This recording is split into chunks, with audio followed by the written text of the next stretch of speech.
એક દિવસ માટે પાણી કાપ રહેશે। અહીં બમરોલી વડોદની અંદર પાણીની લાઇનની મોટી લાઇન સાથે જોડાણ કરવાનું હોવાથી પાણી કાપ મૂકવામાં આવ્યું છે, જેના કારણે 60,000 લોકોને પાણી વિના તરસ્યા રહેવાનો વારો આવશે। સુરત મનપા આજે બપોરે કામગીરી હાથ ધરશે। આ કામગીરી કાલે સાંજ સુધીમાં પૂર્ણ થશે।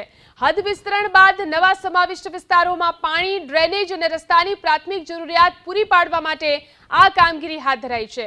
આવતીકાલે Bamroli, Sukhinagar, Jaykrishnanagar, Laxminagar, industrial society, Jay Ambe society, Amidhara society, Truptinagar, Shlok complex, Astha complex, વડોદની અંદર pioneer dreams, Om industrial society, Umiya industrial society અને ગણેશનગરના રહીશોને પાણીનું વિતરણ નહીં થાય।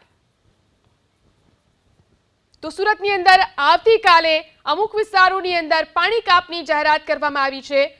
અહીં પણ સમારકામ હોવાથી અહીં પાણી કાપની જાહેરાત કરવામાં આવી છે। આજે બપોરથી જ આ કામગીરી શરૂ કરી દેવામાં આવશે। સુરતમાં કાલે એક દિવસ માટે અમુક વિસ્તારોની અંદર પાણી કાપ રહેશે।